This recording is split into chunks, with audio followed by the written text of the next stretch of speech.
South Calcutta law college को अनिश्चितकाल के लिए बंद कर दिया गया है और अब इस पर स्कूल कमीशन फैसला लेगी कि आखिर कॉलेज कब खुलेगा। लेकिन इन सब के बीच गैंग रेप मामले में गिरफ्तार तीनों आरोपियों के विरुद्ध 6 और धाराएं जोड़े गए हैं।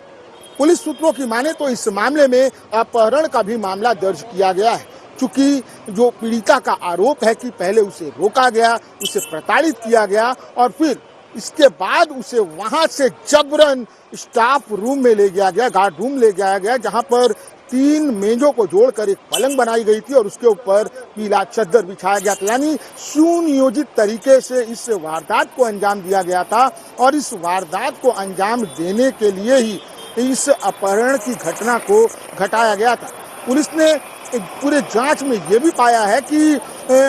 जो आरोपी जैब था उसने इनहेलर खरीद कर लाकर मनोजीत को दिया था, क्योंकि पीड़िता से जब मारपीट की गई थी और जब उसे गार्ड रूम लाया गया था उससे पहले उसकी हालत खराब हो गई थी, उसको सांस लेने में तकलीफ हो रही थी। ऐसे में मनोजीत ने जैब को ये जिम्मेदारी सौंपी थी कि वो जा करके इनहेलर लेके आए।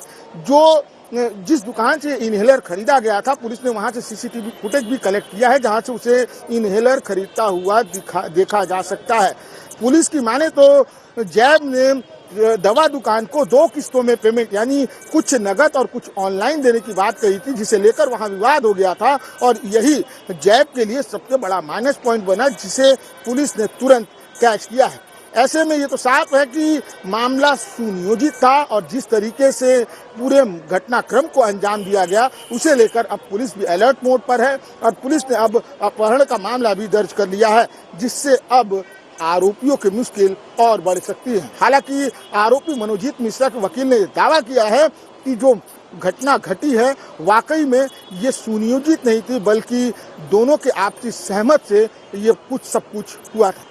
ऐसे में अब देखने वाली बात यही है कि जब तीनों आरोपियों को आपस में बैठाकर पूछताछ की प्रक्रिया शुरू होगी तो इस मामले में और क्या कुछ निकल कर आता है। कैमरा पर्सन राजीव के साथ शंकर यादव, ताजा टीवी, कोलकाता।